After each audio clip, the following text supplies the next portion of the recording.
We are live. Hello. What's up? Let me make sure all our things are set up and settled. All our tech gear. Okay, let's see. Ping us in the chat. Say hi if you're in. We'll pull you up. Jarrell, what's up? What up? Let me turn off my extra audio. Oh, there we go. Kathy's here. Got the AJ's here. Hey. What's up? All right, this is for everybody. Throw your questions in the chat. AJ, how's my volume level? It's okay on your end? Sounds fine to me, but okay. If I sound quiet, let me know, guys. Robust reptiles, what's up? Kathy, what's up, Kathy? Kathy, see you at Anaheim, right? AJ's got to bring his geckos to you. I'll either bring them or I'll ship them to you if you're not going to go. Or else I'll ship them to you if AJ brings them. Tim's in. What's up, Jess? What's up, Jess Cresteds, but not Jess Cresteds anymore? Astonishing. Adam, what's up? Edgardo, that's right. We've been not out for 3 weeks, right, AJ? Vacation and whatnot. Yeah. We've been and just a lot. I mean, yeah, we've just been doing a lot of stuff. A lot of family stuff. We're missing Brian, who's in the chat. We're missing him here live tonight, unfortunately, but I'm sure he'll be back on the next one. Yeah, we're missing our boy, our boy Brian. He's working today. Our third man. Laguna's in. What's up, Patrick? Bryce is in. Bryce, see you next week. We'll see you at Anaheim. Sound is good. Thank you. Robust reptiles. I don't plan on vending this year, but I know Gabby's going for sure, so I could always have animals delivered. I think I'm going to do a sale before Daytona that animals could get delivered to the show. So, what's up, Craig? Teacher Craig. What's up, Craig? Hope you're well. Oh, Teacher Craig. Teacher Craig. I know Teacher Craig's enjoying the summer since he's not teaching. Unless he's teaching summer school. Summer school. Yeah. DNA geckos, hello. Who's geckos? Insomnia, what's up?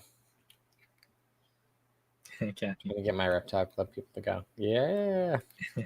Love it. We miss these geckos. Oh, he's got Insomnia's in. What's up, Insomnia? Oh. Craig says he's got a landscape business. Oh, sweet. Dang, dude. You got 3 businesses. You got geckos, you got landscape, you're a teacher. Unless you quit teaching and just ditch those kids, those bratty kids. And now you're just doing landscape. Yeah, he's like ditch the kids. Jarrell, thank you. Jarrell says your gecko's amazing. He was one of the many shipments. Robust says they're the ones that dressed up. The glizzy. That's awesome. You're gonna have to wear it this year, even if I'm not there. You're not going to. Oh, sorry, I missed out what you said. I don't know if I'm going to Daytona yet. Okay. I have the opportunity to, but I also might do something else. I'm not sure yet. Yeah. Cool. Still TBD. Okay, we got 25 in the chats. Let me pull up live real quick let me do a quick IG story. Yeah, let me do a quick IG story. Hop on IG live too, or I can do it. Whatever you want me to do. Okay. My phone's only got 10%. I'll do a quick live. How about we'll jump in for like a few minutes or a couple minutes. We'll just do a quick. Yeah, here, give me 1 second. I never do lives, by the way. You should. We should do lives. Maybe we should do IG lives too. We'll do IG live at Anaheim. Okay. We'll make it a point to jump on either Zeros/AJ or the Gecko Pod, whatever those are. We'll do it. What's up, DNA geckos? Trying to revenge my first show. Nervous about things. You'll be all right, man. Just don't be an asshole. Number 1 rule. And you'll be good. Be engaging. Don't be condescending. What tables do we stay away from when we're actually walking the show? People that give you dirty looks. People that are sitting looking at their phone all day. If they're looking at a phone a little bit, that's fine. But if they're literally like don't even acknowledge you, I just walk away. The only thing that I always feel bad when I have to eat because I'm like, I have to eat something. But then there's always people that walk up and I'm like stuffing my face.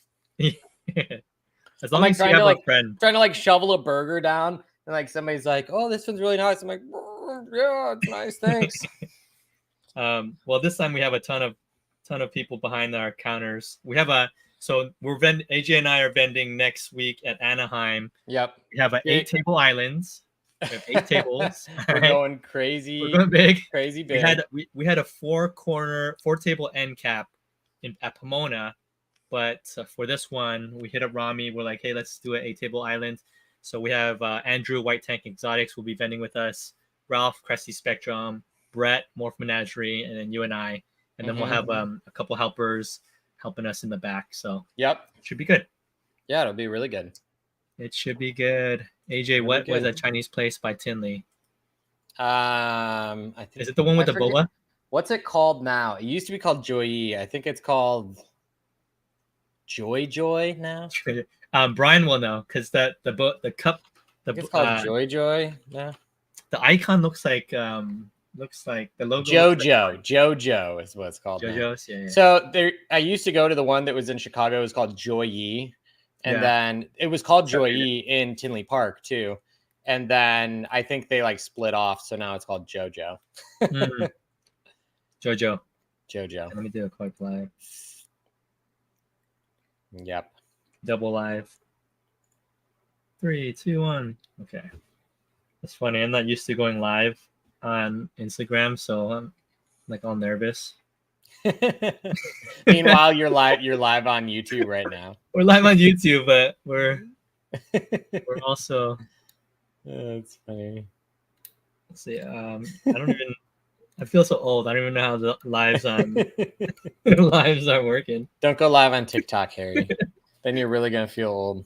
I had TikTok for a little while. What's up, guys?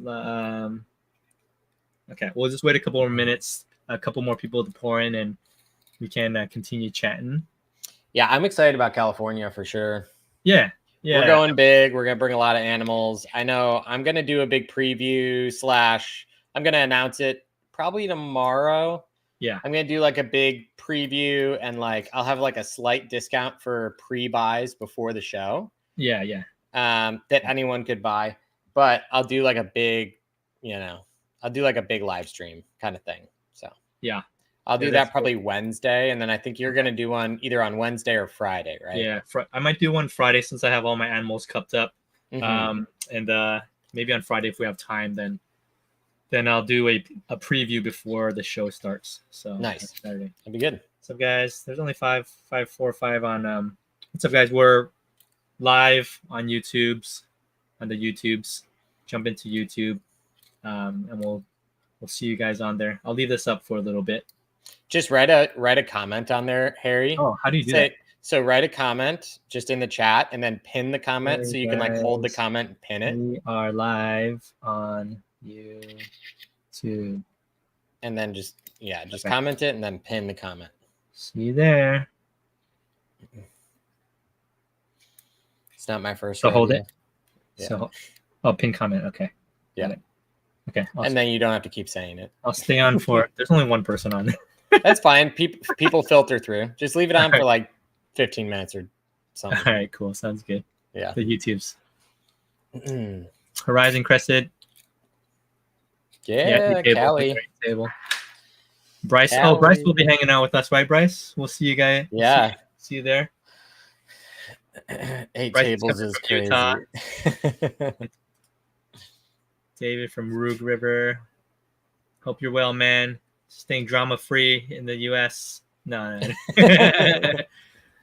We always keep it chill. Yeah, we're talking about David. The Canada drama. A little bit. Canada, don't worry. You guys, US is no better. You guys are good. There's just it's bad both places. People are I don't know, wild. actually. People are wild in both countries. Yeah. It's just a people thing, man. No country is better. Yeah. What's up, Vega? We'll see you in What's up? California. Andrew, question. What's up? What do you want to know? Vega just says, "Take my money." I will. I will. Come to my booth. I'll do it. Vega, we got you. AJ's bringing. How many animals are you bringing? You're bringing You have 3 I don't tables. know. To I'll probably bring at least. I'll probably bring at least 150, 175. I'm gonna flip my camera here. Okay. Yeah. 150. That's a lot of animals. At least 150 to 175. I might crack 200. It all depends on the box layouts. Okay. I'll fill the boxes. So. Yeah. That'd be good. And it probably depends also somewhat on how many Brett packs. Yeah. So Then you I'll fill the boxes in. Is he putting animals in with you? We have 3 I bought 3 boxes, and so okay. He'll put geckos in one of the 3. Yeah. But I'll probably have some extra room in that box to add more stuff. So cool. I like to go hard when we go out there. Bring as many geckos as I can. Yeah, make your trip worth it since you're flying out anyway. Yeah, for sure. All right. What do you want to talk about? Simon. Okay, let me pull our names out. Hold on. You like this little Gecko Pod thing on the top right? I do. It's good when it's just 2 people. When it's 3, it goes into one of the boxes. So I like it. Yeah, that's kind of cool, huh? You see the shirt I'm rocking right now? Oh yeah! I'm always Zeros. I'm always wearing one of your shirts. I got like a tiny paint splatter on here. Oh, perfect, man! It's making use of the shirt. Yeah. Cool. Yeah, thank you guys for joining us. Maybe it's a little bit slower this week, which is okay. We're okay with that. We're still gonna hang out, and you can always rewatch it. We got a few questions from the Instagrams, and we'll pull some of those up. But if you guys have questions in the chats as well while you're live with us, feel free to ask whatever you want. And basically, it's a free coaching session. Yeah, here you go. Ask us whatever you want. Ask anything you want. We'll answer it. We don't have a Patreon. We don't have anything. We'll just have the lives and free information. That's where we're at right now, right? So, Filipino AJ says, "Hey, white AJ." Hello. He didn't say white AJ, but he says, "Hey, guys." He did. I'm sure he did. In his mind. He didn't type it, but I know he meant it. Oh man, that's good. That's funny. Okay, we got 36 in. What are we talking about today, AJ? You want to kick us off with anything, or you want me to just pull? Give us a question to start. Okay, we'll start with the question. Oh, want to do Pedro's? Is Phantom reset? Is this a bait and switch question? Right? What is this? No, that's fine. Okay, there was a little bit of drama with the Phantom discussion with it being recessive or not. Yeah. But want to give us a little background, AJ, of what that is? So I would say the background is there's kind of 2 camps to talking about Phantom and the inheritability of it. I'd say the predominant assumption is that it's recessive. That's what I see most people kind of experiencing, and even from some of the polls that went up Harry Inception, even some of the polls that were put up last week. So Oklana had put up some polls last week after there was a post made. So we'll say this: there was a post made by Pete's Planet, and she was showing a hatchling that came out of a pairing where both adults appeared to be Phantom. And then over the next 24 hours, there's like a lot of, I don't know how it's, I would say heated discussion about it's not. See, look, this proves it's not recessive. Yeah. But then there was some polls put out by Oklana basically saying, have you guys ever seen this? And the results were I think the last time I saw them, it was like 96% said basically no, they've never seen two phantoms make a non-phantom. Yes, is what they said. Mhm. And then fast forward 24 hours later, Pizza Planet, I was talking with her and she was saying, I asked her, I'm like, what was the pairing last year? She goes, actually, this looks just like the offspring from the babies last year, and asked me, how long have you seen sperm retention on males? And I said, I've seen a single female lay for 3 years on one breeding. Wow, that's really the crazy. Longest I've seen. I saw Deja lay Yeah. for 3 years on a single pairing. Yeah, that's crazy. Without being repaired. And she Mhm. laid fertiles. And she also did, I know some people would say that this doesn't happen, but definitely does happen, where she laid inferts and then she laid fertiles again without being repaired. So like she had months where she cycled and didn't have fertilized eggs, and the next month she did. So I think just saying, oh, she dudded out one clutch, I repaired, oh, it's the new male, that's not tried and true. So as far as I can tell, I mean, it's still, I still consider it to be recessive until proven otherwise. I don't think there's enough evidence at all to prove that. One gecko every 8 months does not prove something when there's thousands and thousands produced in a row that say the opposite. So. Yeah. What is that in genetics when something odd happens where it kind of like bucks the norm? Is there like I don't know what the term for that would be. But that happens, but I also don't claim to be a geneticist or a genetics expert by any means. If you put like a PhD or PhD, or certified whatever that I took one free college class online, and so now I'm a genetics expert. Yeah. Yeah, guys, there's free genetics college courses online. You can just take those. So. And then you can put it in your bio and say you're an expert in science now. So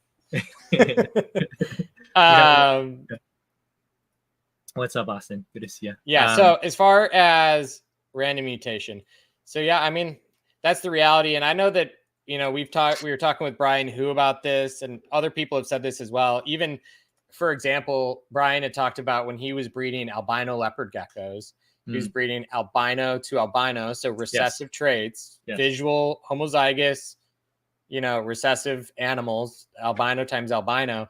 And he said there's still a percentage of normals that can come out of that. So how does that work? It shouldn't be possible.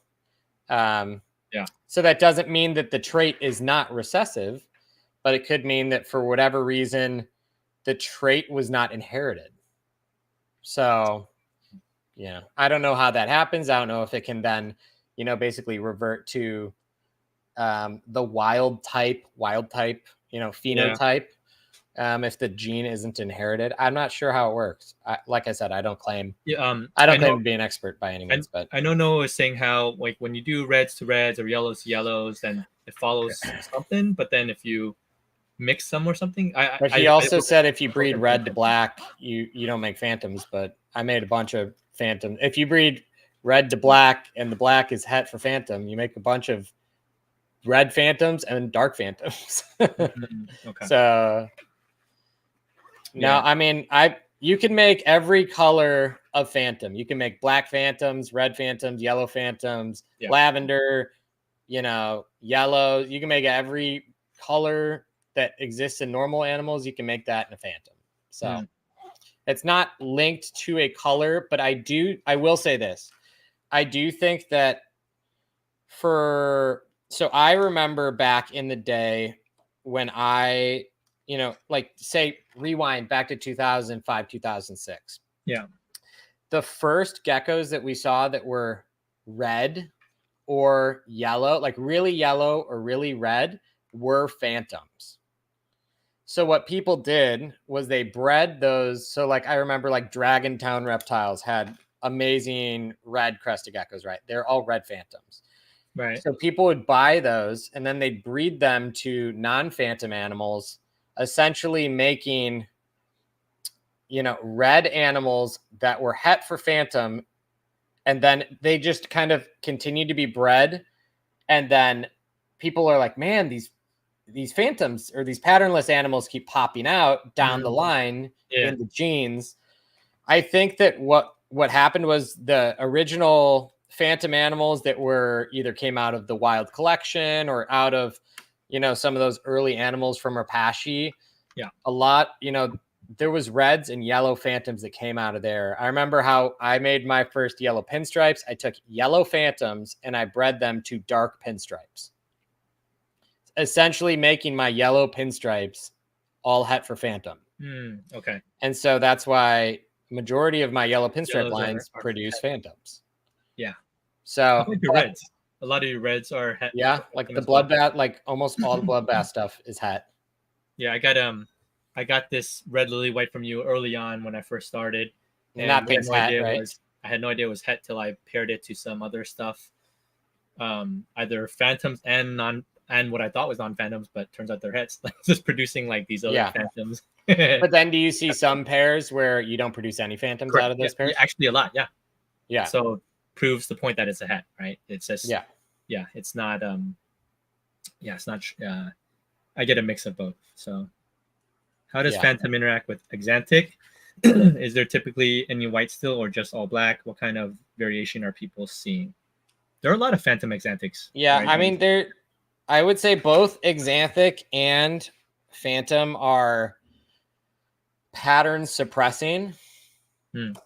Pattern and white patterns suppressing in general. Like you don't really see, say, like just a visual axe or even an axe lily white. Sabrina.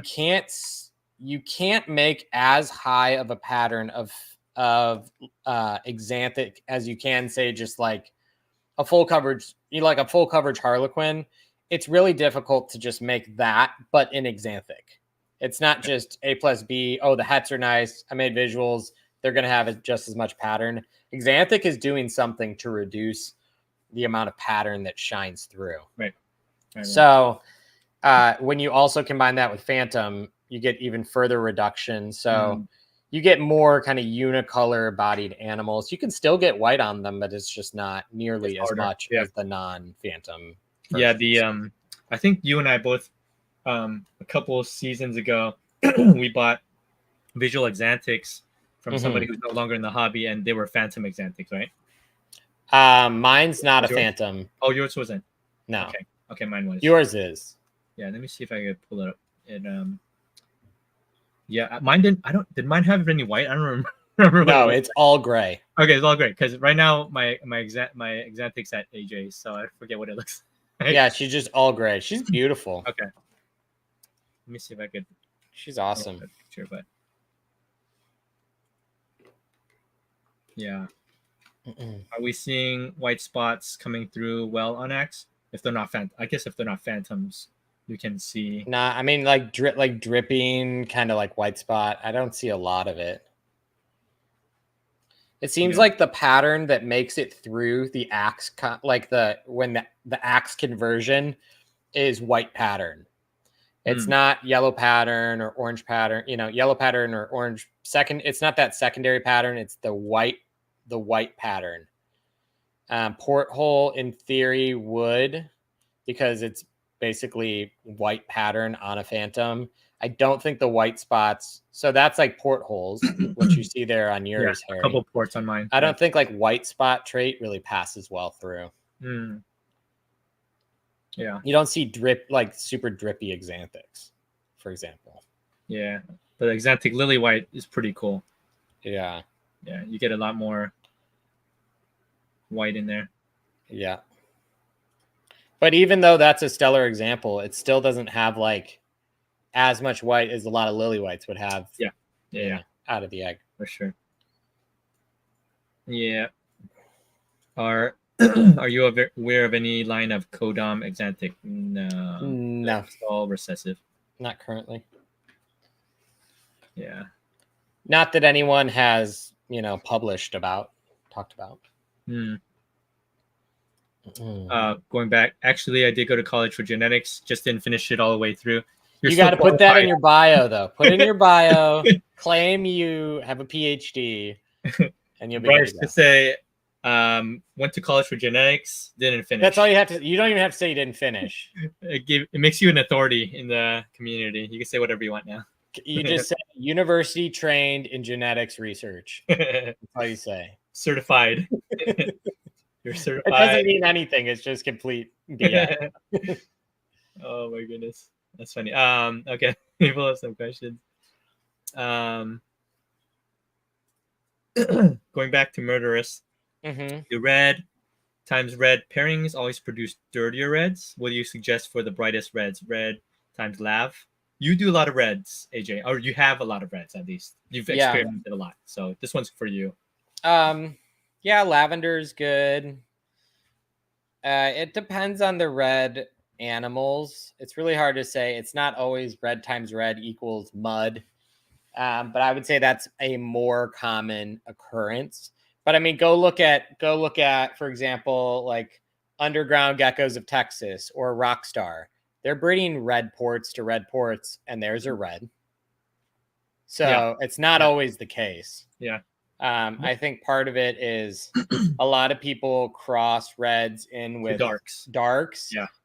And then they breed them back to reds, and then they're like, why are these muddy? I think I think something like those rock stars or those underground geckos of Texas, I know they have themselves admitted that they line breed those animals.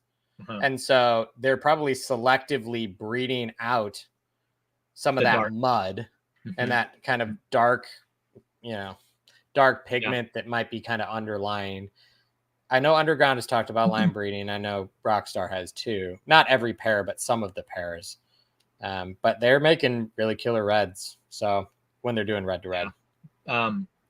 I found that out that even bright red to bright red doesn't turn out bright red most of the time. Like it, at least for my stuff. A lot of it turns kind of dirty. I feel like only like 20-25% turned out as red as I'd like them to. Most of them are just like kind of dark and muddy and dirty, and probably because, like you said, maybe there's a lot of a dark base built into the whatever down the line in terms of the lineage. That's just what I'm guessing, but yeah, it's actually pretty hard to, at least from what I've experienced, it's hard to get a really bright red going. Well, we always joke, like, I don't know, back in the day, and I still feel like I believe in this too, like red in crested geckos is not really red. Like the red geckos, I feel like are kind of like pink red, and then the reds everybody calls reds are like brown red. Yeah. So like when you see gargs, like when you see like gargoyle red, you're like, no crested geckos that color. Yeah. So I think crested gecko red and what people envision doesn't always line up for sure. Yeah, I agree. While Constantine is here, let me pull up his question he submitted. Yeah. I just want to know why. no context. I don't know what the context of this is. But I don't know either, Constantine. I don't. I wish I did. You don't know why, Constantine? Why is life so difficult? I don't know, man. Life is tough sometimes, bro. Why do people put, ketchup on hot dogs? I don't know. I don't know. Why? Oh my goodness. Constantine. Just answer. I need to know why. Okay, we gave him something. We're good. We gave you something. Ask us why in a week when we see you. Mario, what's up, Mario? What's up? Most reds look the best at like 15 grams in Tom's opinion. What do you think of that? Maybe a little bigger, but yeah. Okay. They do get bright, and then as they age up, they start to either fade or something. Yeah, I mean, but that's most things. I mean, you found that too. That's actually a subject we haven't talked about before, right? Like the You're the welcome, like Constantine. quality of color over a gecko's lifespan in a lot of these morphs. Have we talked about this? Yes, in past episodes we have. We have, okay. But like we found out, like a lot of say dark geckos, like dark phantoms, they kind of peak. They peak at like, I don't know, a year and a half, and then they are not really that dark anymore. Yeah. Or like tricolors, a lot of tricolors They that fade are out. that are orange end up going like tan. They're like dark and tan and white. You know, Yeah. they're A not lot of orange white- anymore. A lot of high white stuff. Halloweens, To cream out. So yeah, Halloweens, different stuff like that. Halloween. Yeah, fades out. tricolors I would say look pretty bad after about 2.5, 3 years. Yeah, Tom. Not even 4 years. They, at least from Yeah. some of my stuff. And like, I mean, it's not every tricolor, but I'd say it's like 75%. Yes. Yeah, there are a few things that kind of hold, but it seems a lot more rare than. It's definitely more of an outlier. Yeah, and it's really interesting. Something that I've seen even with like the Sable stuff is it seems like the Sables actually they hatch cream, then they go white, and then they go back to cream. The Sable lily whites. The regular Sables seem to hold white into adulthood, but the Sable lilies seem to go more like cream into adulthood. So but that seems to be the case with a lot of fraps too. So yeah, Tom has nice tricolors. Tom, send it to us. We'll tell you. We'll tell you if this faded or not. I'm kidding, but yeah, no, I trust that you have nice tricolors for sure. Simon's on his Halloween kick. Simon, in 2 years, let us know if it's still bright. We'll just say this: take pictures of them now. Take pictures of them now, and then when you're selling animal, selling offspring or the breeders, be like, this is what it used to look like. That'll help you out a little bit. Yeah. I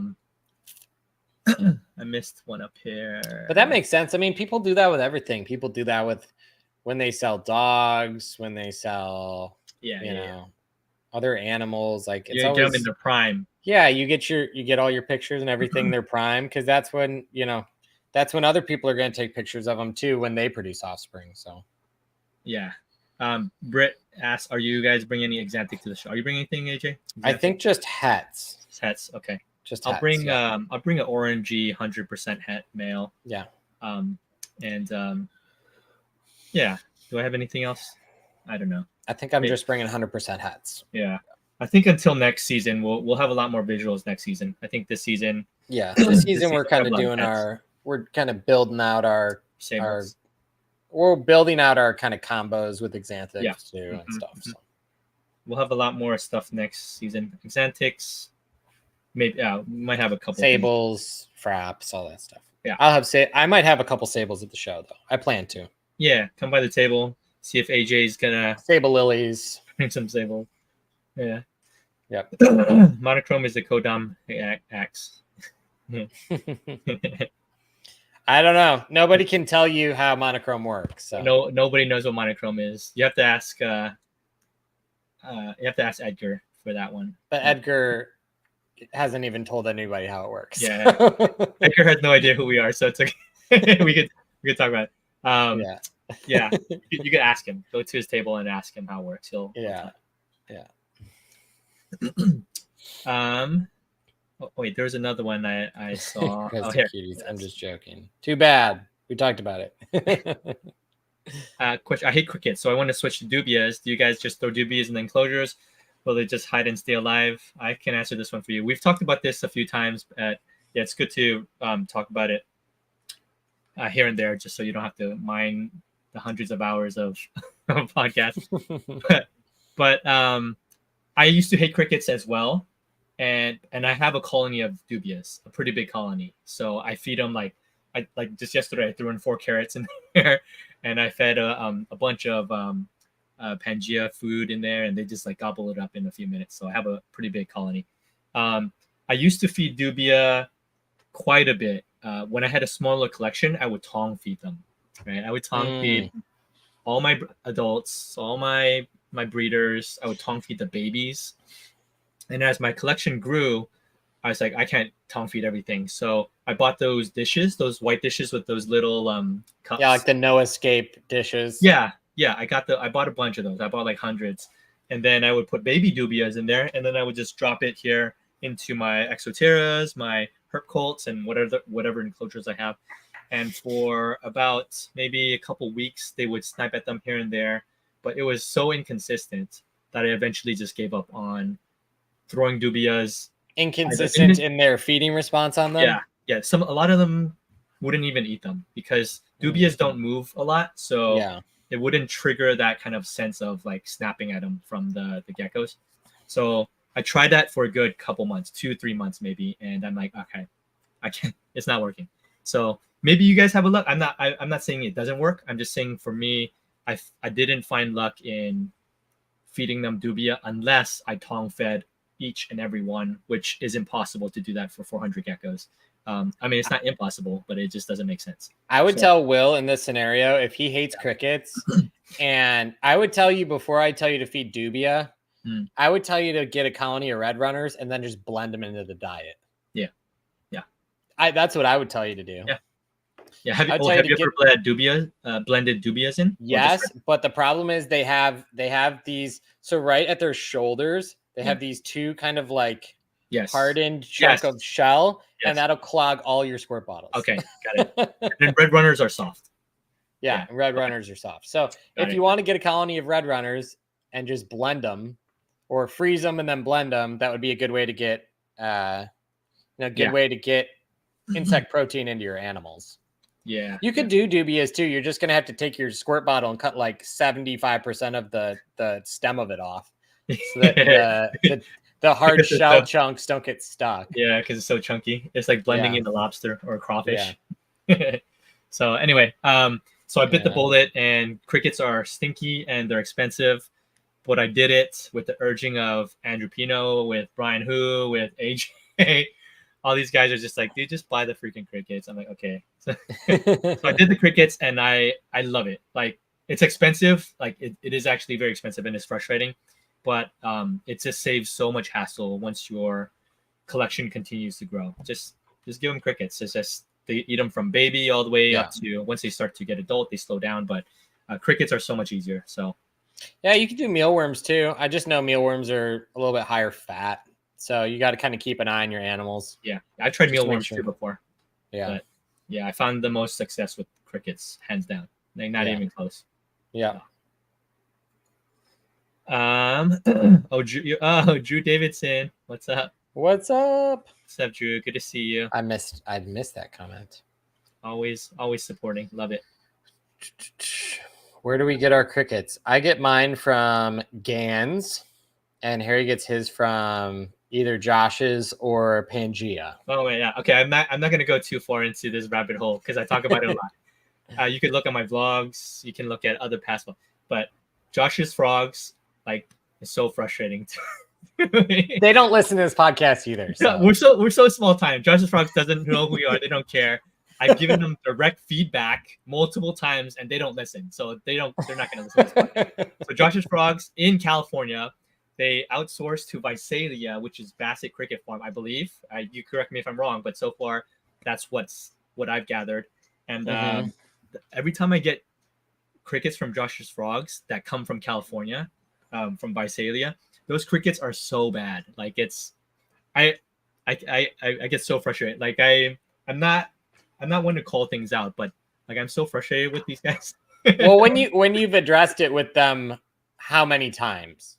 Dude, like it's every 10 times. You know how Josh's frogs like says like, oh, here's a survey right after you like buy something. Every single time I've turned in that survey. I'm like, guys, what's going on here? Yeah, and nobody ever comments on it. Dude, that's all for PR. I feel like they're not. Nobody's actually responding to any of that. I feel like that just goes. It just goes into the junk drawer that nobody listens to anyway. So Josh's frogs, come on, guys, like. That part of the cricket is really bad. At least out west here in California. I know some people have a lot of success with Josh's frogs out east, where they ship out from Michigan or Pennsylvania, whatever. So you guys are fine out that way. But out in California, dude, find another cricket farm, man. Like Visalia is not the place to go for crickets. Like it's not working, and Then it's you very need to just cut them off and get somebody else. Yeah. Yeah, so I was so frustrated for Josh's frogs. I used them for over a year that I finally, I reluctantly switched to Pangea because they're so expensive. But those crickets are freaking bomber. Like they get them from Top Hat, they send them out, and a month later they're still alive. And so I'm a huge proponent of Pangea crickets where they outsource from out that way. But Josh's frogs. Josh's frogs, you let me down. I have no shame in blasting it just because they don't even listen. So I usually don't blast anybody, but I blast Josh's frogs because they don't listen. Okay, Ovi Post has the best crickets in Florida and Mississippi. Yes, actually, I've never had Ovi Post. I don't know if I'm saying it right, but I've chatted with them. I think I had maybe given their info to you at some point. Yeah, you and somebody else directed me towards them. I messaged them. I just haven't tried them yet, so I can't speak on that. But yes, I heard they're not bad. I know. Oh, Scott uses OV Post as well. OV Post. Cool. Nice. So, yeah, I'll give them a try sometime. Yeah, the sizing with Josh's too. Yeah. Hold on, I gotta go back and look at all these. Constantine, let's go talk to them at the show. Are they gonna be there? I'm sure Josh won't be there. He'll send he'll send a couple college kids out there to vend it. You know that when you become a massive company, you're sending your goons. You're not gonna send anybody that's gonna listen to you. It doesn't matter. Josh is not gonna listen. Okay. What else? I missed all these posts. Oh, I see. Robust Reptiles also says I'll be post. Okay. Yeah. Crested Cresties, what's up, man? Mealworms have been working very well. Yeah, you use GANs, right, AJ? I do, yeah. But I also have problems with some GANs crickets too. So they don't last like a month, like the no. The Pangea. I'm lucky to get. I'd be lucky to get 2 weeks. Okay. Max. Yeah. There's like yeah, it's funny. Laguna says they have an excellent policy of sending your replacements. That is true. Yes, that is true. They'll send it to you. How do they make any money on crickets? I don't know, dude. I'm sure they have to replace every order. I'm sure it's fine where whatever other farms there are, but out here in the West is terrible, man. So Andrew Pino experienced this. He's in Arizona. Ralph in Vegas also experienced Josh's frogs out in the West. Terrible. So my record is getting one order replaced 4 times. I mean, that's like me with Container Store. Yeah, I mean that containers. We'll talk about that. But Patrick, I mean that should tell you something. I've done that too, actually. Mine is 3 times, but that should tell you that we should stop ordering from them because they're just replacing them. So, so does it really matter that we're using? Okay. Anyway, all right. I'm done with Josh. Moving on. Okay. Moving on. What else do we have here? We're just going off on Yeti Gex goes Goon Squad. Send in their goons. The Goon Squad. They're not going to send anybody who's going to listen. This is a Goon Squad. Yeah. If Josh is there, you got to talk to him, though. I don't know what he looks like. I do. He's a tall guy. I know what he looks like. He looks like a kid, right? I think I've seen one of his videos. He looks like a really tall white guy. Okay. If he's there, I'm going to talk to him. I'm going to like, Josh, I don't want to crap on your stuff, but you guys got to fix the West. It's terrible. Oh, Murderous Morphs producing about 1.5K a week. Oh, that's pretty good. Yeah. We'll try it. I think AJ and I we talked about maybe like trying to breed our own just for our own collection, at least a small sample size, right? I just use so many. I don't know if it I don't know if I can support myself. It's another part-time job just maintaining crickets. Constantine, this is true. Everybody is tall to me. If I have to look up, then you're tall, and I'm really short. So. I think 70% of the people at the shows will be taller than me. Maybe more. Okay. Let's go back to Craig's question. What are the characteristics you guys experience from first year breeding females in terms of lack of production? That's a good question. So there can be a lot of different ways that the first year can go for a female. First year could look like you could pair a female multiple times and get no eggs at all. 0 fertile eggs, 0 infertile eggs. She's just not cycling yet, so there's just no egg production at all. You could also have where the females lay only duds, and even though they're paired, they lay duds every month, but they don't produce any fertiles. Yeah. It can also look like perfect production, but lower total quantity of eggs. So say you get 4 good clutches of eggs, but not as many as you would from a more proven female. It can also look like where I feel like this is the most common thing I see out of virgin females is, say, this would be like an example. You pair up month 1, 2 infertiles, month 2, 1 infertile, 1 fertile, month 3, 2 infertiles or 1 and 1, month 4, 2 fertiles, month 5, 1 and 1. Yeah. I feel like you get kind of those, they're kind of working the kinks out. I feel like that's the most common scenario I see is kind of that hit or miss where you get a good, 2 egg clutch and then you get a fertile and an infertile clutch, or you get dual infertiles and then back to fertiles. So, or sometimes 1 egg only too. Yeah, that's pretty common too.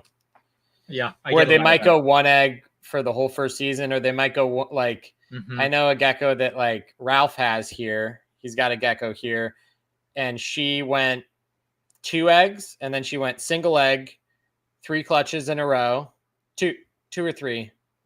And then she went back to 2 eggs again. So it's interesting.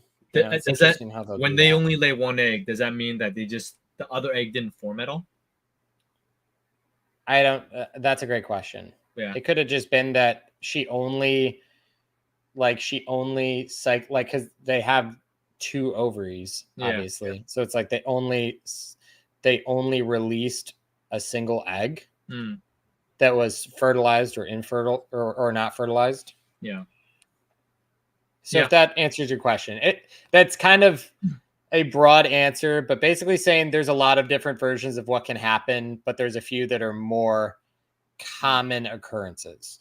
Yeah, I've had a good amount of just 1 egg layers this season. I had maybe like a handful that just pop 1 egg. Some of them, like you said, some of them are just like a mix and match of 2 here, 1 there. And then have you had some that a bunch where it's like fertile for like 2 clutches and then just like infertile for the remaining clutches? Even after being repaired or not being repaired? Both.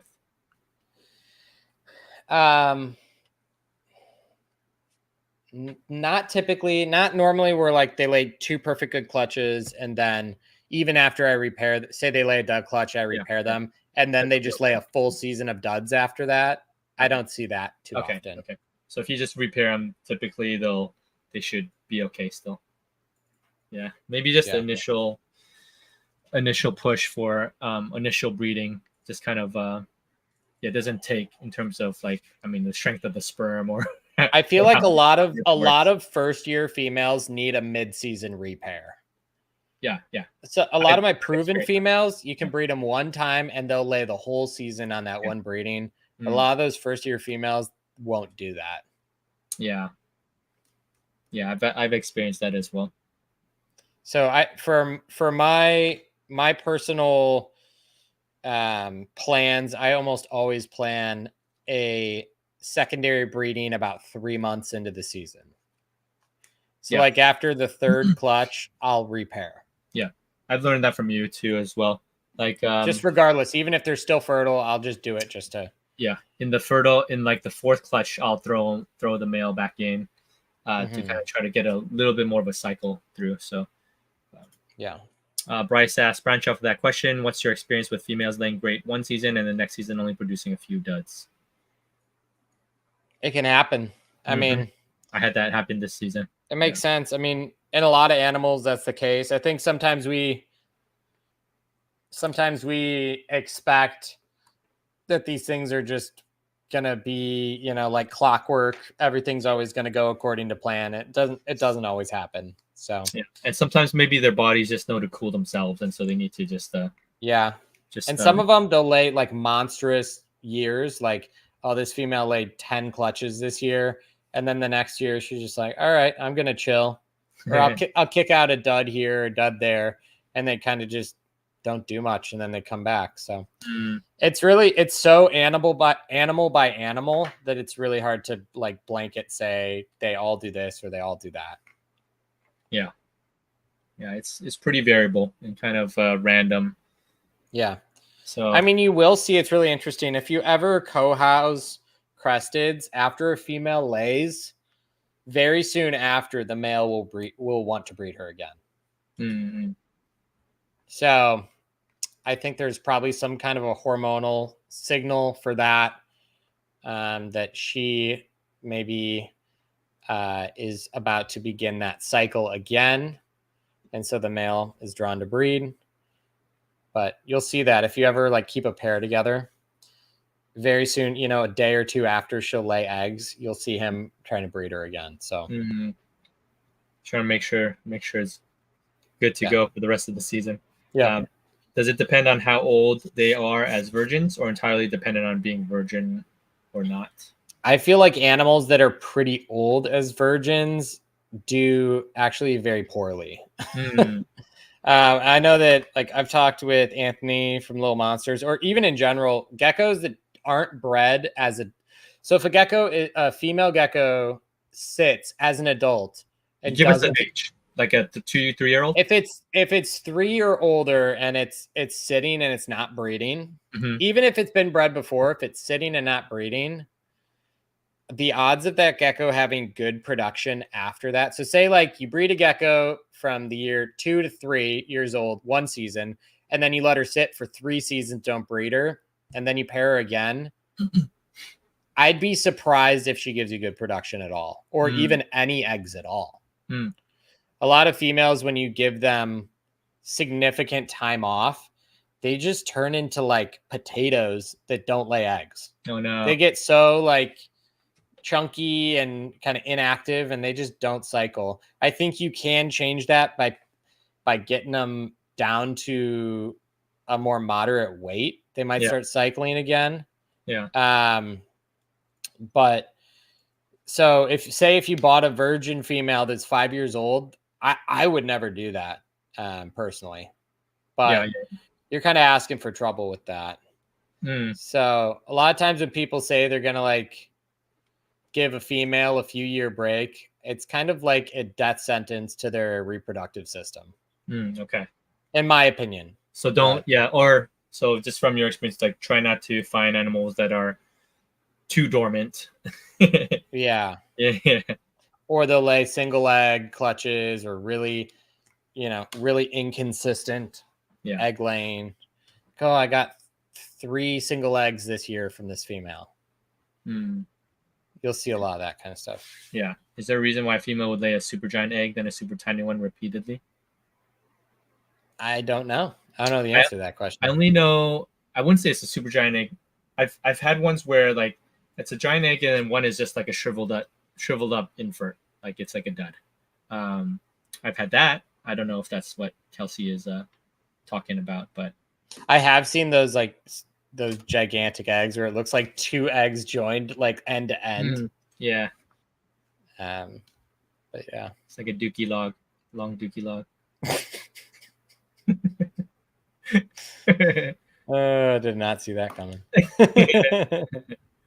That's funny. Pino says my females don't let males near them after they initially pair. Have you had that where you've had a pair where the female fights them off? Yeah, or maybe they paired with a male. I don't know, maybe late season, or it's been paired somehow with another male, and then you put another male in, and then they don't. It's not a good combo. Have you seen that before in your collection? Yeah, I've seen that. Okay. Yeah, Okay. especially if you have like a male that's not very large or very commanding, you know, you can run into some issues. I will say though, I saw Rick's comment here about EB breeding. Something else that I did not mention that is definitely a big factor in this is temperatures too. If you keep your animals very cold, this makes this problem worse. By cold, I mean if you keep your geckos 68 to 70, the overtime production issues of letting females sit is exacerbated. Okay. So you want to keep them warmer. If you keep them warmer and they're still cycling infertile eggs, they're still laying infertile eggs because you're keeping them at like a moderate temperature, 74, 75, 76. Yeah. They can be all right. But when they just aren't laying any eggs at all, you can run into some issues for sure. Oops. What if you give... I've seen that happen with Saracenorum, for example, where it's like... because you have a pretty big group of Ceras. Yeah, I've seen that happen with Saracenorum, where it's like, oh, I gave this female 2 years off, and she was in a room that was cooler. Now I've paired her for 3 years. I haven't gotten another egg out of her, you know? Wow. Okay. That definitely is a thing that can happen for sure. What if you give them only a year off every 2 years? I don't know. I couldn't give you the exact amount. Have you, AJ, with your feet, because you have a lot of you have a really big breeding group, but you cycle through a lot of the animals. Have you given some of your females a significant amount of time off and then had trouble? Is that where you kind of get the experience from in terms of getting them to breed again? I normally only give females time off that are not holding body weight well, are not holding calcium well. If I like that female and I want to breed her and her health is in good shape, I'm going to breed her every year. I'm not going to give her a year off. Got it. Okay. If there's any signs of like she's really thinned out, calcium's depleted, she's not doing well, then of course, Yeah. And you found like pretty good success in terms of their health. For sure. Long-term health, long-term reproductive health. I have animals that are 13, 14 years old that lay 12 eggs a year, Yeah, that's interesting. Yeah, because when I was coming into the hobby, I hear of people like giving their females a year off. Like I hear it like all the time. And I was like, I don't know where that came from. Yeah, in the wild, no males are like, oh, you bred last year? Guess we're not going to breed this year. Maybe because we humanize our geckos, sort of like like our wives don't want to like have a baby every year. Every year, yeah. Totally makes sense. I'm just totally guessing, but I think obviously you have to. It's not about. I don't even think it's really about like. For me, it's not about like, oh, I got to keep production up. It's not even that. Like I've actually noticed more negative health effects by letting animals sit than by letting healthy animals breed. Got it. So that's more so. It's actually like the health of the animal. Yeah, and then because you can run into egg binding and stuff when you let them sit, and you let them sit at a cool temperature too long, you can run into issues. So yeah. And a lot of people keep their gecko rooms too cold, in my opinion. Yeah, I agree. Yeah, that's true. What do you guys incubate at? I'm at 68. I'm at 72. I'm at 72 to 74. Okay. Your eggs, you don't put them in an incubator. No, they're just ambient. Okay. Yeah, I keep them in an incubator. I have mine in a room with a space heater on an ink bird on a thermostat. Yeah. So it is essentially the whole room's an incubator. Yeah. My rooms get too hot, so I have to actually cool my rooms down to these morning geckos are biting each other. Out here in California, I've decided I had to get a little incubator, so I keep it at a steady 72. This season, it's been very consistent in terms of things incubating from 85 to 90 days, and I feel like that's a pretty good good range. I know some people go a little bit longer, 110, 100, 110, and I think that's okay too. So I might experiment with that next season. But for this season, I wanted to keep it at 72 and kind of feel it out. So yeah, makes sense. Yeah. So 68, I feel like is pretty cool. Would you say, AJ? Yeah, I'd say it's kind of unnecessarily cold. I actually have seen sub 70. I've seen some negative effects as far as some pip and die. So like where they cut the egg, but they can't get out. So some weak hatchlings. I've seen actually reduction in hatchling size. If you go below a certain temperature, they actually hatch smaller. Oh, okay. They'll hatch smaller the hotter you go too. If you go too hot, say you're incubating Like at 78 or 80, or they'll hatch very quickly and very small.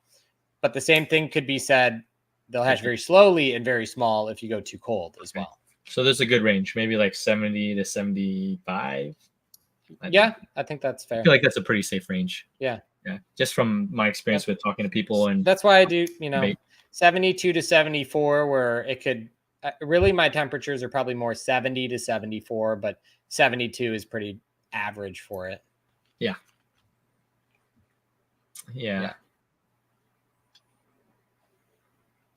Constantine says it 68 is a waste of 30 days incubation. You can get the same results as 70, 72. I agree. Okay, let's see. It's crazy how 2 degrees will make 30 days of difference. Yeah, that is.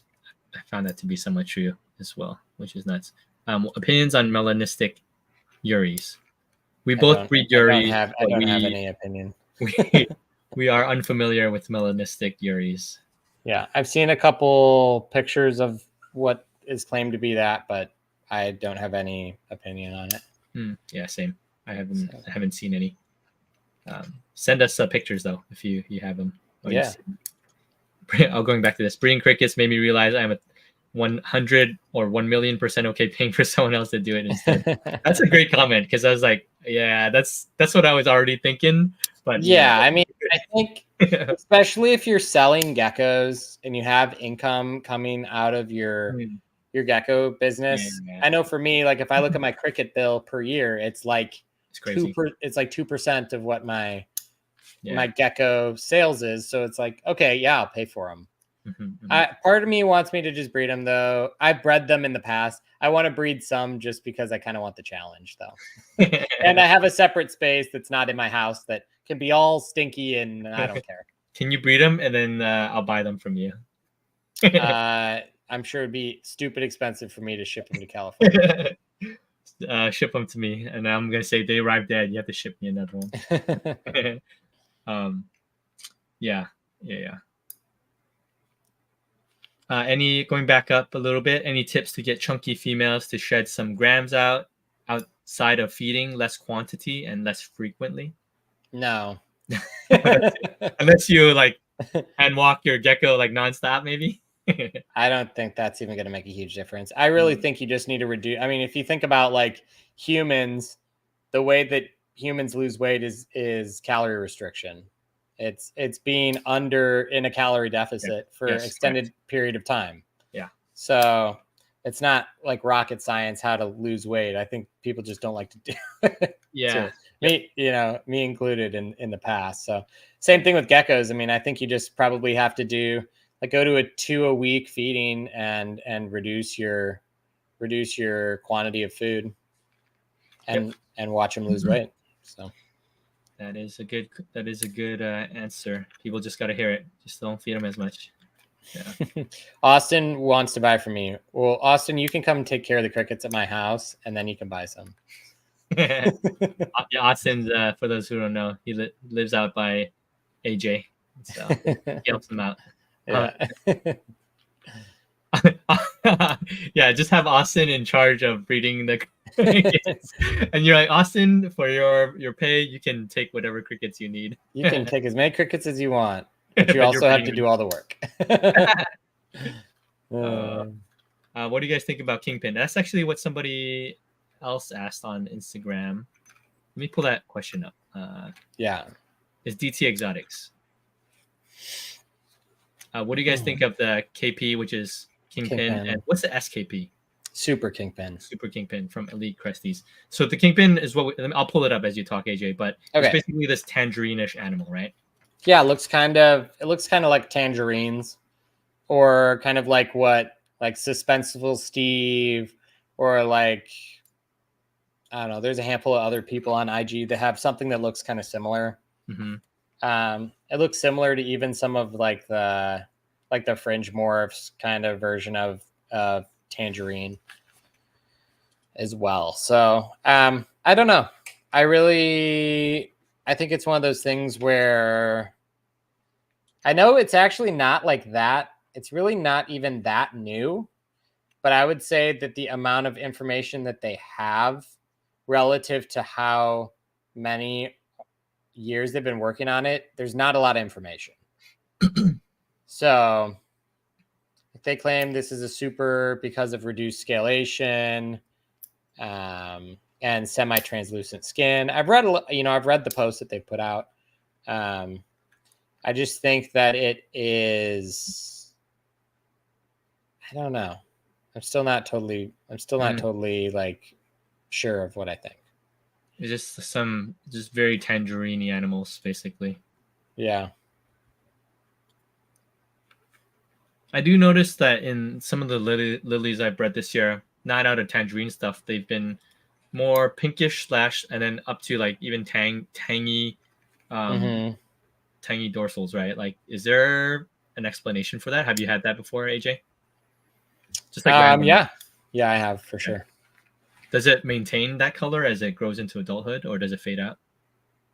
A lot of them fade out. It'd be really interesting to see. I know they have adults that look like this too. Yeah, it looks kind of like tangerine lily white. But yeah, it's really interesting. I think that time will tell. I think right now, to me, there would have to be some kind of compelling, this is not tangerine. That's really funny though, because so Harry, you and I have seen some other animals that are like this, where like the tangerine that is sold by AC, for example, like the tangerines that everybody has, that everybody claims are tangerine. Yes. There's another thing out there that is different from that some people sell as tangerine, which I think is a different gene. Okay. Because the way the extremeness of it versus like the AC tangerine to me seems very mild, very subtle. Yes. Versus animals that pop out like this, where you're like, oh wow, this is like, it takes all the pattern over, all the patterns tinted, not just some where like, oh, you can see little tints of it on this part of the animal. It's like, no, it should take, in my opinion, it should take the whole animal over. Yeah, like what this is like what's going on right here. Yeah. And so I think that there's probably what people are claiming as tangerine, air quotes tangerine. I bet there's at least 2 genes that are being labeled as the same thing that are not. At least 2, maybe more than 2. So yeah, no, that's actually good info, because I was like, oh, these things are just like tangerines, but they're. So I'm not saying that this is. I don't think this is what AC calls tangerine. I think this is what I've seen in some other collections labeled as tangerine that I think is not what AC sells. If that makes sense. Yeah. I think there's something else out there for sure. Yeah. But it's not been like super well documented and confirmed. Yeah. So I think Elite Cresties is trying to do that. But this might just be what we're talking about, Yeah. This might not be something that's unique to them. And I don't know if they claim that this is only they have this. Yeah, they claim it's separate. That's all we know. At least that's what I've read so far. Yeah. Austin says I'm good on breeding the crickets. I guess no free crickets for you, Austin. Oh man, I guess bummer. He's cut off from the cricket supply. How many days are you guys feeding? We talk about this a lot. Yeah. Monday, Tuesday, Thursday, Friday. Alternate Pangea and crickets. Pangea, crickets, Pangea, crickets. Yep.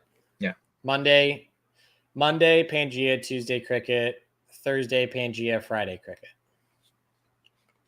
Yeah. I've basically adopted AJ's feeding schedule and it worked great. So it's pretty good. Yes. Harry sent some pics of my black berries out. I'll take a look at them. I will pull it up. Thank you, Tom. Let me see where I missed one. Pino asked a question. You want to highlight? Yeah. I'm just slowly scrolling down. Here it goes. Could this just be a stack line bred trait and not a gene? It's possible. Could be. It also could be a gene that's also been stacked. We don't know. I mean, clearly there's line breeding going on. Yeah. It's not like they had making supers. Those animals. They had to start with one, right, in the collection. Yeah. So he's got a bunch of them and he's breeding them together. So. Canceled. Yeah, cancel. Immediately.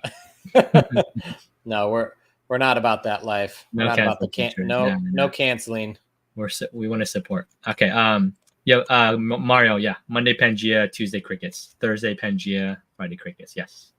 And don't overload on crickets. Just be here and there. Okay. Let me pull up some questions. Oh dang, we're at hour 10 already. Yeah, we're doing good. Went by quick. So we're just hanging out, chilling. I knew it would happen. Yeah, it usually does, huh? Yeah. Keep asking questions down below in your chats while I pull up some other questions from Instagram here. I'm eating plantain chips while we're talking here. I didn't eat dinner yet, but it's only 6 right now over in California. Okay, Geckos Not Wine asks, morph market, YouTube auction, or vending at shows? How do you decide what's best to focus on? I think it depends on your collection size.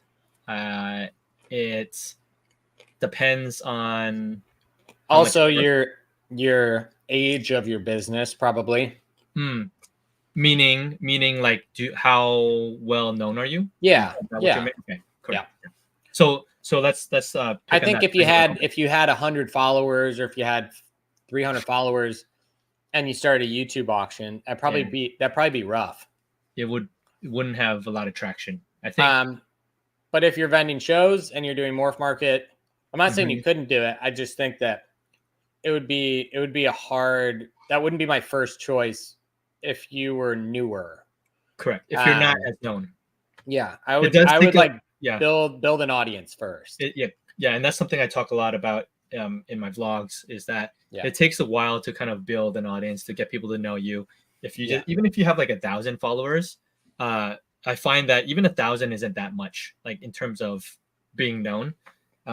You have to have a good amount of, I mean, some people are well known and they only have like 2 to 3K followers. You have Janine Treehouse, you have Steve Early. He hasn't even broken 3,000, I think. And I love that. I love people that are doing well, that have a small, quote unquote, smaller following, because I like to know that it's not just about the social media of posting every day, whatever, but they actually have something bigger than that in terms of a well-known. And they can be successful without the huge followers. Correct. Yeah. Word of mouth. People, if you just produce really good stuff, people will talk about you.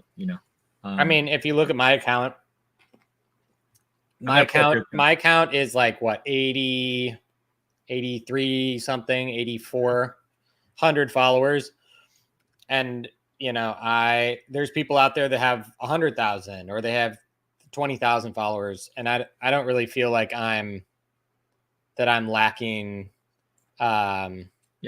engagement or people sales, I don't feel like it's hurting me. So I mean, you have people see you here on the Gecko Pod, people see you on your auctions with Gabby, and like you don't post a ton, but you only have, how many posts do you have? You're like me, 213 posts, and you've been in for like what, 10 years? How long has this Instagram account been active? A while. Don't worry about it. 213 posts. That's basically good. That's good. If we break that down, what is that? That's like how many posts per year? That's like 20 a year. That's pretty good. That's and you know Brian who's Gecko, he's opposite. He's a huge social media poster, and he does well too. And he posts every single day, right? Let's look at Brian. Who's Geckos. I don't think that it's one size fits all for sure. Dude, Brian has 1,000 posts. He posts every single day. I admire him for that. I can't do it. Yeah, he would used to encourage us to post, me and AJ. And they gave up on us. And I was like, no, I'm not gonna do it. He's like, these guys suck. I'm not gonna do it anymore. These guys are losers. And oh, dude, I'm about to beat you, man. Wow, I gotta pick up. Harry's gonna beat me. I'm about to beat you. That's funny.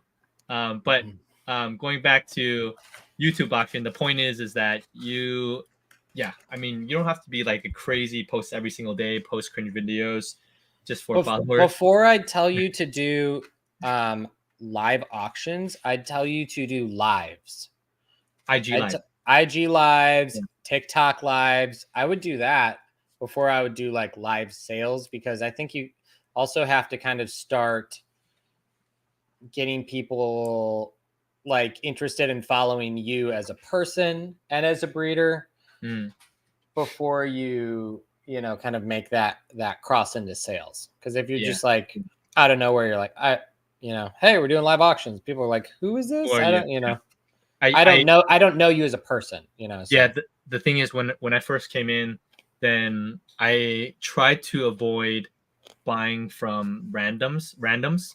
Just because, when you first come in, the lay of the land is not clear to you. So you're going to buy from Butler. You're going to buy from whatever, Fringe, or all these like bigger names. But give it some time. Like once you figure out who's who, then you're going to start buying from people that are reputable. And so it goes to you as a new breeder, as you kind of develop, as people know you more, they're going to be like, okay, because people will ask me, hey, what do you think of this person? Have you ever bought from him? And I'll tell them like, I don't have no idea who that person is, and I personally tend not to buy from people I don't know. Unless it's like a banger animal, unless it's at a show where I can see the animal. But online, I probably won't buy from people that I don't know. And that goes to say that maybe some people you need to build relationships and get people to know you. Story. Yeah, so how do you decide what's best to focus on? If you're newer, then just do Morph Market. I do shows and Morph Market. Yeah, IG Live. Shows are great because you get to meet local people. Yep. And then those can be amazing connections to either be, local friends, people to help you. Say if you go out of town and need somebody to help you take care of your animals, people that you can trade with, people you can sell geckos to. Like shows are crucial for sure. Yeah, don't post cringe videos. We love your videos though, Constantine. They're cringe. Stop posting. Is that what you're asking? Wait, what did he say earlier? He just asked why. Yes, why? I just want to know why. I actually like Constantine's video. Yeah, we're good. They're hilarious. Good cringe, but it's good cringe. So we like the funny cringe. Keep it going. Not the cringe, actual cringe. Keep those going. Are you still doing auctions? I haven't done an auction on my website for quite some time. I think it's like 2 months now. Get back on the horse. I know, I get back on the horse. I was just talking to AJ this morning on the phone, and just talking about I've been a bit of a lull, and so we're just talking about, dude, just suck it up and hurry up, and get stuff done, And for me, I get discouraged just like anybody else, I'm like, it's a slow season. I might as well just take a breather, And the answer is, I am, but I haven't. That makes sense. The last couple months I haven't, but I will. I'll get back on it. So probably this next week, once we start, we have Anaheim, and I'm gonna cup animals. I'll show animals live, and then we'll do the show. That's probably when I'll jumpstart everything again. And so I'll get back on it. Yeah, I've been busy kind of building out the hatch room. So, but yes, I will get back on it. Thank you, Justin. Okay, let's pull up a question. Rick asked a question about that boss gecko chimera. Oh. The red Axanthic or no, that's the weird red. You know, the one, the like red and white, like chimera looking thing. Is it Chocho? Let me look it up. No, boss gecko. Okay. You've seen it. The photo floats around all the time. Boss geckos.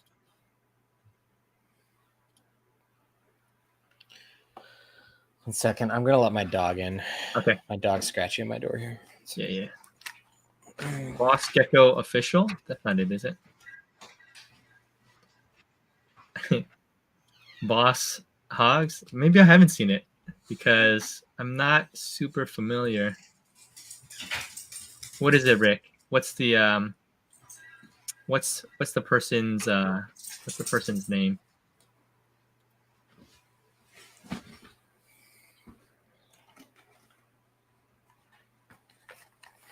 AJ, what was the it's not Boss Gecko's official, is it a Korean breeder?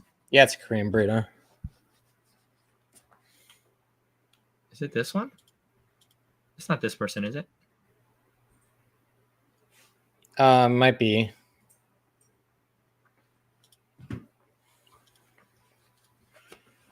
There's a red chimera. I don't see any red. You'll know the gecko that we're talking about. Is it in here? It's not here, is it? I haven't seen it yet. What the heck is this? It's so cute. Fish scale gecko. You haven't? Have you ever had any of these? No. It's interesting.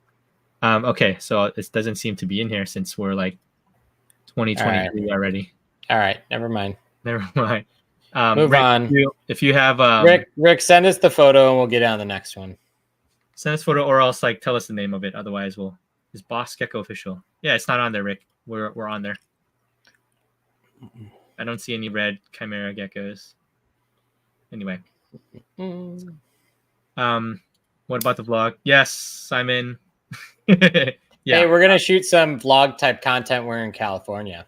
Yeah. Alex, bring your camera gear because we want to shoot a bunch of video when we're out there. So yeah, Alex, come out, bring some gear. But yeah, for my personal vlog, Simon, yeah, I have one queued up and edited, working on it and editing it. So what time did you shoot it?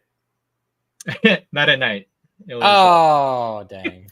Should I shoot it at night where I'm sleepy? 2 a.m. where you're all contemplative. It's funny. Where I'm like emo vlogs. Okay, let me pull this up. Okay, let me pull another question.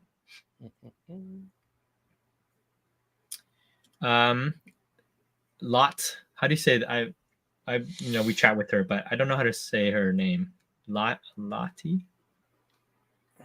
I don't know. Let us. Yeah, I'll ping her later. How did you decide your first project? Maybe tell about the process, experience, beginning to goal. You should do this, Harry. Yeah. The first project that I think this is why AJ and our friends, I mentioned this, is that I saw kind of his frost stuff and I fell in love with the high white gecko. And, I started looking up a bunch of other people's stuff and I'm like, oh, dude, these things are awesome. And so I started to kind of on Instagram, you save pictures, you put it in a collection. Then I just collected all these pictures of these high white animals and AJ had a bunch of them.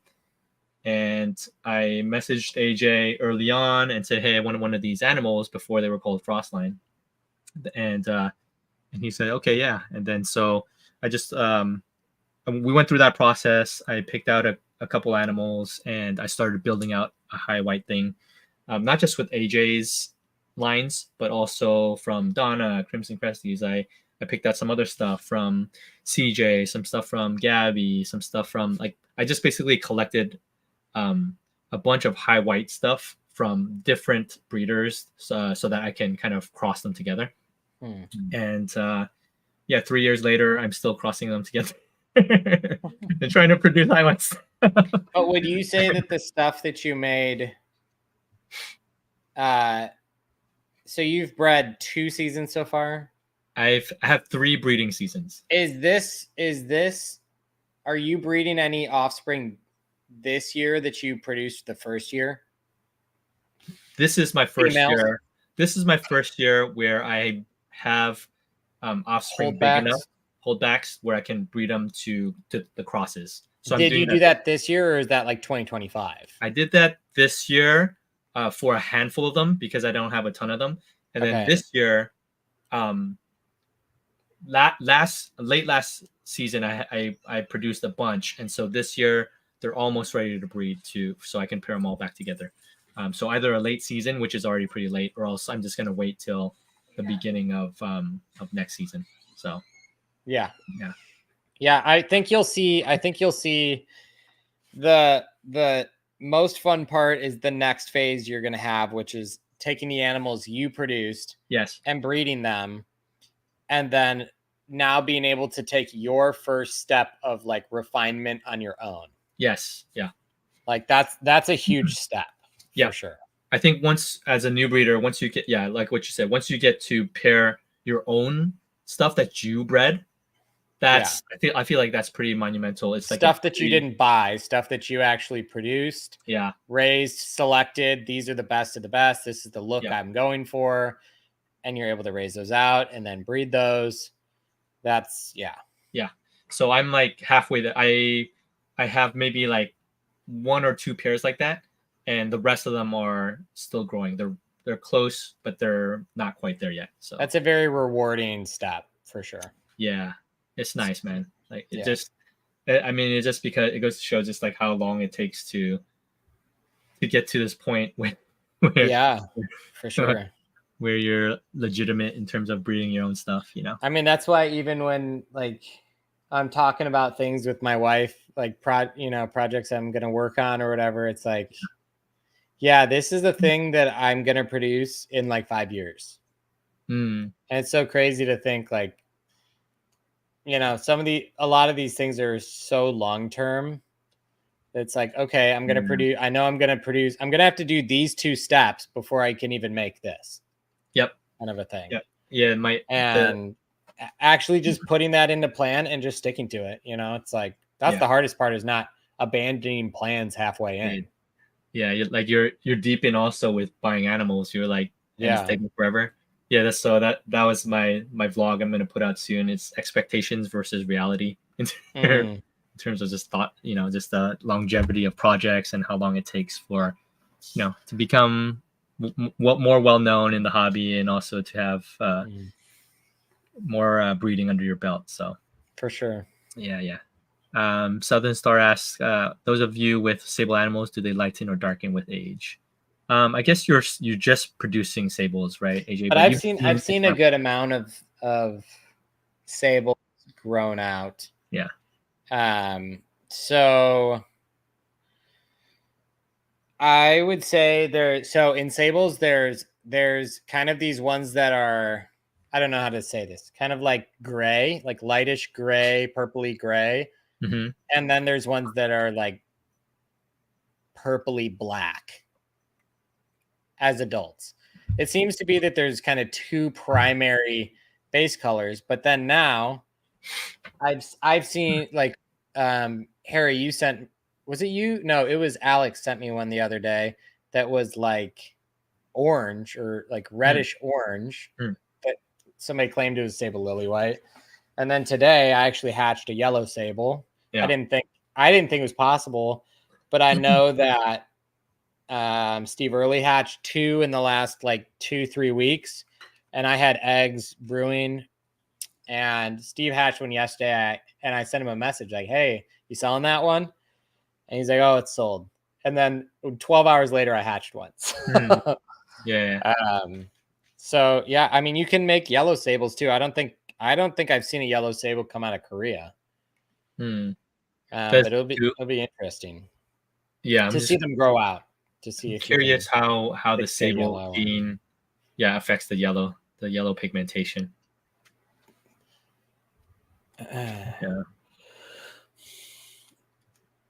Rick said he sent the thing to you on Facebook. Okay, I'll have to look later. Yeah. Thoughts on pairing a female to 2 different males in one season if she's laid duds from one male? I mean, that's a pretty relevant question. That's fine. Yeah, that's a good question. This is from Sabrina, mother of geckos. Yeah. In terms of, do you worry about Do you feel like it's safe though? Once one of the females duds out, lays infertiles, I don't.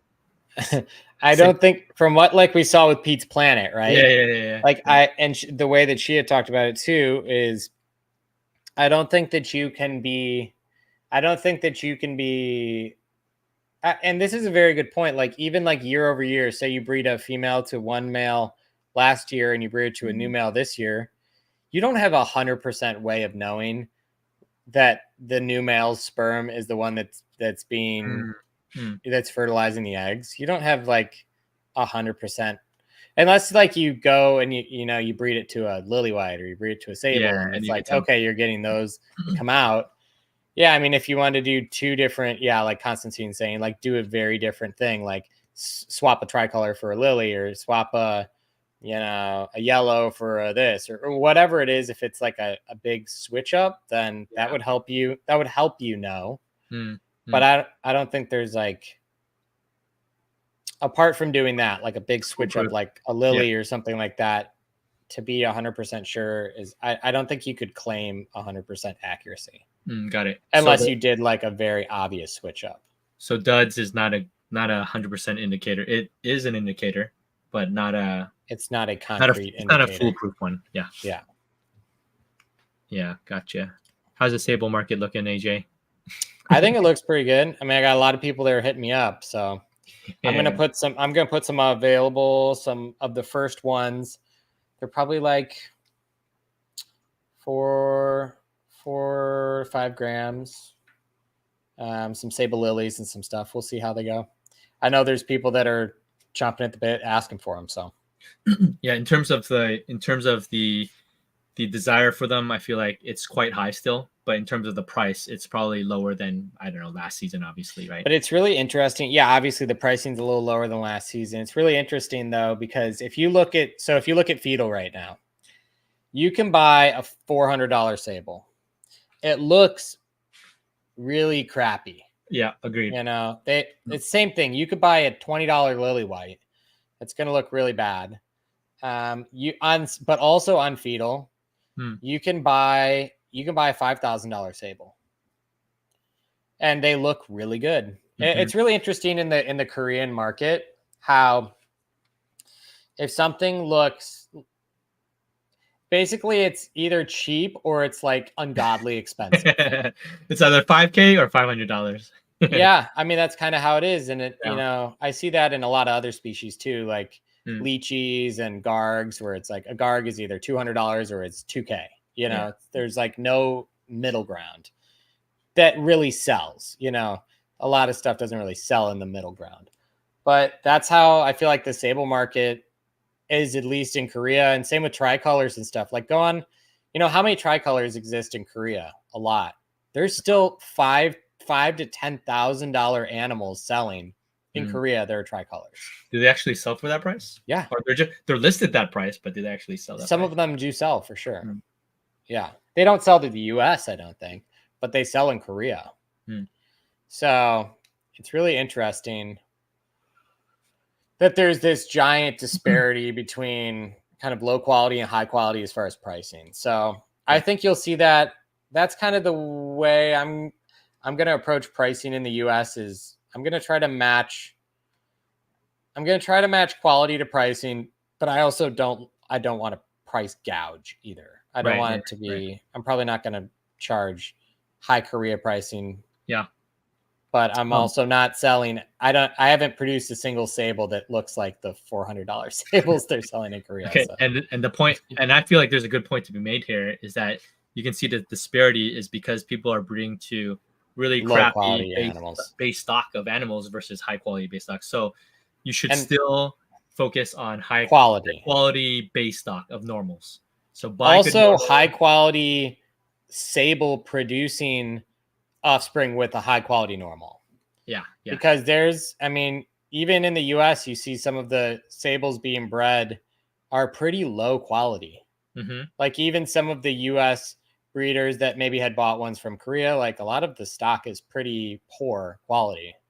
Yeah. So I think that it just comes down to quality, and all you can do is let quality speak for itself. So Yep. All I can do is hope that people like the animals I offer, and that's hopefully they think they're worth what I post them for. So. Yeah, from what I've seen of the sables that you've hatched so far, I'm like, these are freaking bangers. It's crazy how different they look than some of the stuff on from Fetal or the Korea or some stuff that other people are buying. So it makes me hold off and be like, okay, just wait for some nicer stuff to pop, because right now there's just a lot of. Well, it makes sense. I mean, if you look at for example, like the first Axanthics that Butler sold, a lot of them were phantoms. A lot of them had very little color. They were just kind of like gray geckos with like no pattern. And then now look at like Infinity Gecko in Korea that are making, quad stripe lily Axanthics that have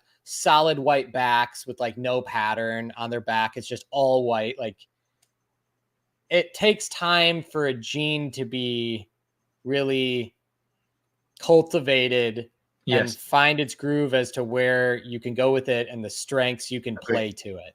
Absolutely. Yeah. I mean, you could see this in the pixel market right now, the pixel groupings. Like, they don't look amazing. I haven't seen like a freaking banger pixel yet. They look cool and there's promise, but it takes a while to kind of develop and make them amazing, right? So I feel like there's a lot of promise with pixels, and we'll talk about that next week with Anthony and Jess. But just to tease that. Yeah, so I think that'd be good. So Andrew says, don't breed your low-end Sable to low-end normals. Yeah. Yeah. I mean, it's kind of, I mean, I don't want to like, whatever, toot my own horn too much, but I mean, I spent a lot of money on my Sable and I tried to buy the nicest one I could. And you have a really I bred it to like the best stock that I had. Yeah. So it shows. I tried to really put a lot of emphasis on like, this is the year, not even just from a sales perspective, but if Sable is a gene I want to work with in the future, this year was about making all these different versions of Sables that I can use in the future for projects, for my own keeping, my own breeding sake. So for sure. Yeah. Is there a way to tell if my Crested is ready to breed if they're of age and weight? Sometimes they'll either lay duds and infertile, then for sure they're ready to go. A lot don't. Well, I wouldn't even say that, Harry, because look, Allie had a 12-gram gecko lay duds. A 12-gram gecko? Yeah, wasn't it like 12 or 14 grams laid duds? Oh, I've seen plenty of like 20-gram geckos. Yeah, you're right. Yeah. So I would say anomaly. Yeah. So I'd say it's a combination of weight and age. The typical, what people say, is 2 years old and 45 grams or over. 50. Yeah. 45 to 50 grams. Yeah. That's kind of the like. That's a pretty safe range. 2 years plus 45 to 50 grams is kind of like the industry norm. Yeah. People veer from that, obviously, even some big breeders, but yeah, in general, that's the range. Is CGD actually is Crested Gecko diet actually a balanced diet for all new cows? We kind of talked about that a little bit, but I mean, we've bred a lot of geckos in the last 20 years with it. Is it 100% optimal? I'm sure it's not. Is it working? Yes. I mean, look at how many geckos are produced each year. Yeah. Is it 100% dialed in? I'm sure it's not, but I don't think there's ever a way to know that. Or how would you ever know that? Yeah, unless you tweak things here and there. And I mean, you'd probably have to go and collect 100 Crested geckos in new cal and do gut content study. You have to kill 100 geckos. Yeah. At 4 different times a year and all the different seasons, and you'd have to collect all that data. And then even then, probably most of the contents you'd find in the gut wouldn't be commercially available to make a food out of. So it's like there might be some fruit that is their primary fruit. Well, nobody grows that fruit commercially. So we can't use that fruit. So I don't know if you could ever really make the 100%, 100% balanced diet, but it's pretty good for it's pretty good. What we have is pretty good. Going back to quality over quantity. Yeah, for sure. Yeah, Mhm. as new breeders, hit up that quality, and then quantity will come as you kind of build out your quality, but quality first over anything else. Yeah, I feel like that's a good one. Dealing with overweight, underweight geckos. Yeah, I think we talked about that, Kevin, on the geckos. Just if they're overweight, just feed them less. Underweight, maybe Underweight. shrink their cage size a little bit. Shrink their cage size. If they're like really struggling, you might need to deworm them. Panicare. Yeah. Yeah. Because they could have some parasite load that is just keeping them kind of beat down where they can't gain weight too. So yeah, if they're not eating, then mix up the diet a little bit, add a little bit honey, sweeten it a little bit if you need to here and there, and see if that changes things up. You can always try different variables. A few more. What, if any, software do you use to keep records of your projects, collections? What are pros and cons?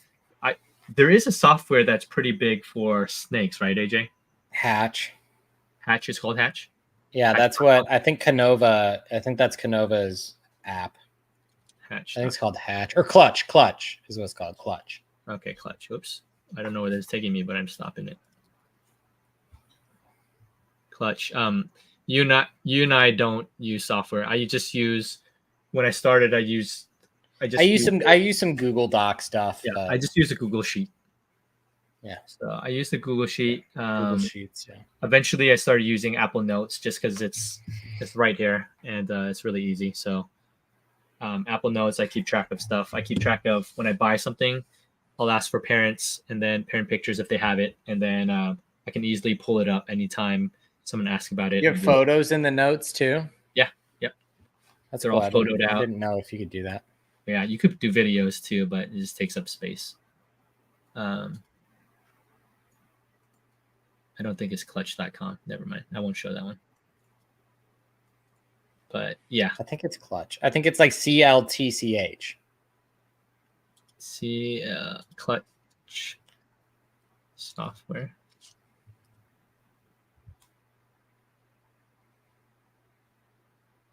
Finding business services.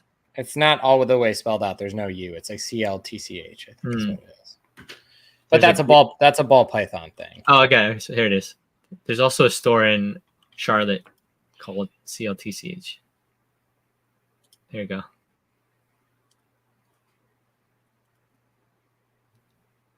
Create the ultimate virtual snake room. You can try this. Have you ever used it before? No, but I just know that that's like a thing in the ball python community. But I know there's a lot of things out there like this. Yeah. There's a lot of things out there for sure like this. But I don't know. I'm bad. I've never been one that likes putting all my information into an app. I've just never been like that. I mean, especially if you have a huge collection. I would rather just have the information on a note card stuck to the cage. Yeah, I just have all my information here. Yeah, that's kind of more my speed, but that's just me. At the beginning of this season, I was trying to keep track of all my pairings, just on the phone, and after a while, there was too many pairings, so I just ended up just keeping all the information like on the actual cage. Yeah, so, that's cool. And it's totally whatever fine. Works for you. Whatever works for you. At the repairing, I have whatever, like it just all the clutches, the duds, everything is on there. So nice. I just need enough information to help with the current season, and then everything else is on the label as you kind of transfer things. So yeah, that's cool. Yeah. Where are we at? Keep it rolling. Keep it rolling. Okay, let's keep it rolling. Let's rock it through what we got on questions. That's what do you call it on these questions when you rapid fire? Speed round. Yeah. Rapid fire. Rapid fire. What project are you most excited about right now, personal or hobby wide? Asked Pine State. What is yours, AJ?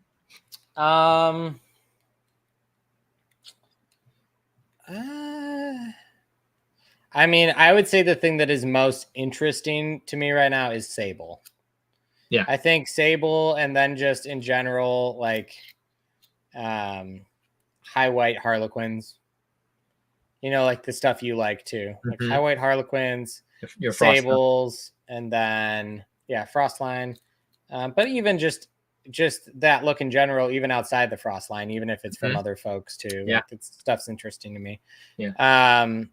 And then sables, I think that, like I was saying earlier when we were talking about like the look of how Axanthics have been refined, I just think that Sable and Cap both have like a long way to go as far as like all the looks that can be made.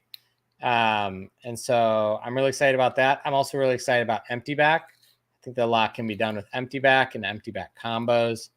So I'm just excited about kind of all these newer genes that we have available to us and all of the looks of those genes that have not been made.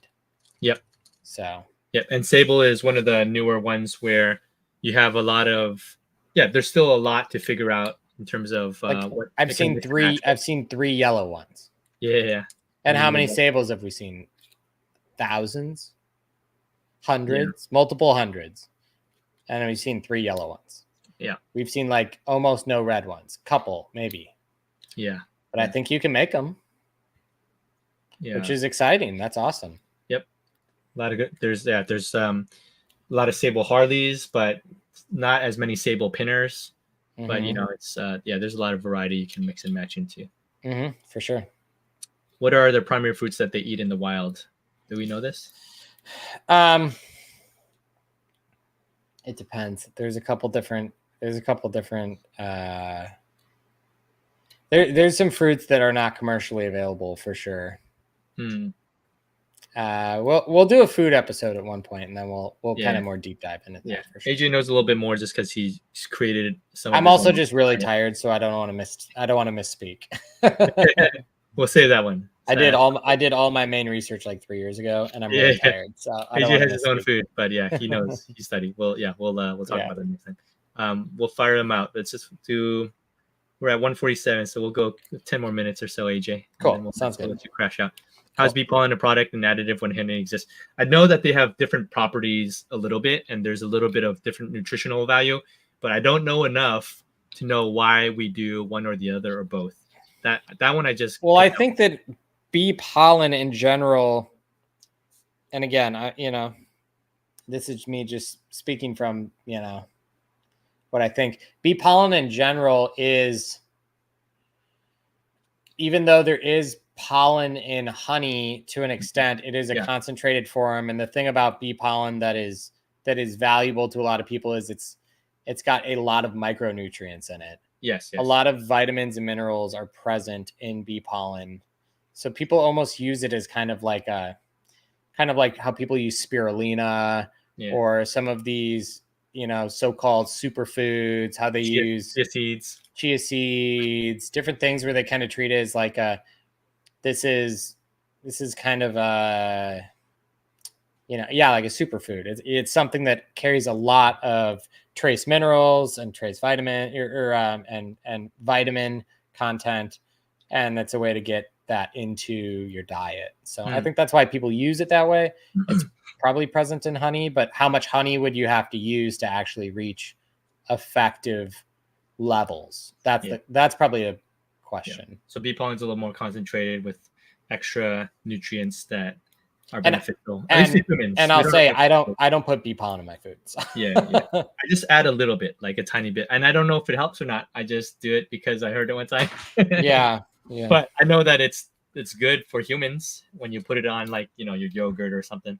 But I mean that's something good to think about. How often do you handle your geckos?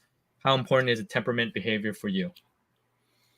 I don't handle them much. You have so many. I handle them when I'm cleaning their cage or when I'm kind of checking up on them, but I'm not like playing with them all. And I don't think that impacts their temperament negatively. Yeah. There's more to dive in there, but But temperament / behavior is important to me. Like if a gecko is psycho, I don't breed it. Yeah, it's kind of like I won't breed geckos that I don't like their personality. that's kind of like how they breed for temperament in dogs, right? I don't know if it translates to reptiles, but maybe. Yeah, that's fair. Maybe for this or a full episode, but explaining gene versus genotype versus phenotype. Yeah, you can do that down the line. Down the line, so hang tight. Yep. Hang tight on that That one. sounds like a LM episode to talk about. Yeah, ask that again because I'm going to forget about this. Ask that again when we do another episode. Yeah. What's your favorite morph you've hatched this season, and how do you plan on improving it? So Sable maybe for you, AJ. Yeah, Sable for sure. I think improving, like even just the first generation, I'm like, man, the structure's looking really good. Patterns looking pretty good. I just out of the egg, I'm like, it's not like super apparent what needs to be improved right out of the egg. Yeah. But as they grow, I'm sure I'll have critiques for sure. Yeah. The stuff that I'm hatching a lot of extreme Harleys, just because I'm working a lot on my high white projects, and so I'm excited about that. I'm excited to see things develop year after year. They improve, and I really like that. And so just working out, having it be a higher degree of white versus cream, so I'm still kind of on that kick with the high white stuff. It just takes a while. And I hatched my first morph here, which is the Axanthic lily, which seems to be a pretty nice one. That's a nice one. I would buy that one. Yeah, it seems like it's significantly more white than a lot of other Axanthic lily whites I've seen. And nice. And they came from 2 100% hets. And the dad is a 100% het Axe lily white, which is pretty nice. Good structure, good head, pretty good patterning, and I'm pretty excited about it. So yeah, kind of working on that. I know people will say it's kind of like a dead end, like you just make it more white, you give it, whatever.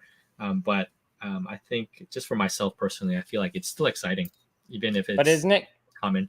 Isn't it crazy how the most like the gecko that you're searching after with like the high white or the black and white or whatever, it's like the perfect gecko is just an Axanthic lily white. Yeah, it's an Axanthic or freaking lily white. Yeah, isn't it crazy how it is funny? We do all this hard work to make like air quote normal high white animals, and then it's like you make an Axanthic lily white, you're like, oh dang, this is nicer than anything I could make without it. When I popped this Axanthic lily white and it was next to another lily, I was like, this is actually paper white. There's no yeah. Or when you see your Sable, something, your Sable as it kind of grows up, it's like, all right, it's very hard for us to make normals with this white. It's just I don't think it's possible to make it that white on a normal. No, I don't think it's really possible either. Yeah, but it's still really fun, and I think that's what makes the high white projects. People like the chase. Yeah, and they like the challenge for sure. It's definitely a freaking grind, and you put so much work into it, and then rather than just paying for $2,000 Axanthic lily white, it's different. It's different. But yes, sure. I agree that it is interesting to pop some of these morphs that just immediately makes it amazing. So yeah. Okay. What are you excited for most with all of the developments in recent years? Yeah, just more morphs. I feel like the morphs are changing a lot of the looks of things. I feel like it keeps people excited about the hobby, so you're not just working on just like the same stuff over and over again. So morphs that keep popping out, I feel like keep it pretty exciting. Yeah, it's like the lifeblood of the hobby for sure. Mm-hmm. Yeah, and I feel like with Cresteds, we've said this before, like it's just we're in such new territory with Cresteds that there's just so much more potential moving forward, and we're just at the beginning of it, right? In terms of the morphs, you have all these other reptiles that are all morphed out, like leopard geckos, ball pythons, and all these things of a zillion morphs. But Cresteds, we don't have that many morphs. Yeah. So it'll be exciting. Okay. I have 3 more here. AJ, you doing all right? Yeah, I'm good. All right, cool. How do each of you feel about the current state of the crested gecko market? We've talked about that a little bit 2-3 episodes ago. And yeah, no, I'll let you run. I'd say the basic feeling sentiment right now is that animals that are very nice are still in high demand. I think that the pricing is a little bit more. I think that I'll say this: like COVID was an interesting time because there was in all hobbies that were like stay-at-home hobbies, whether it was Pokemon cards, it was shoe collecting, sneakers, it was watches, it was whatever it is, pets, dogs, fish, any of these things, they were all hyper inflated because you could do them at your home and you didn't need to be with people and you didn't need to go out. And so those things were hyperinflated. People also had money, from stimulus checks and all that different stuff. So it kind of created this like really feeding frenzy market where I think a lot of people looked at that and they expected that was the norm. Or, if you were new to the market, you looked at that and you're like, man, this is crazy. I want to be in this. Where I feel like the market that we're in now is more akin to how things were before like the Korea bubble and the COVID bubble. And it's maybe a little slower than it was before, but we're also in kind of an economic distress time right now, some economic uncertainty and, inflation and everything's super expensive. And so I think that all things considered, I think we're doing all right. I do. Yeah. I'm not discouraged. Yeah. I think seeing how you operate, how some other breeders operate in terms of their businesses and still doing fairly well. But yes, also seeing some struggling. I think it does encourage me to see kind of both sides and seeing, okay, it's like any other market, but it's still a very viable market in terms of being able to build a good business, right? And yeah, that's for sure. Kind of what I'm working. Otherwise, I probably would have left if I just. I mean, if your geckos that you spend $2,000 for suddenly worth $10, you'd be like, why am I doing this? Yeah. But I still think that the prices that we're at, I feel like are very respectable for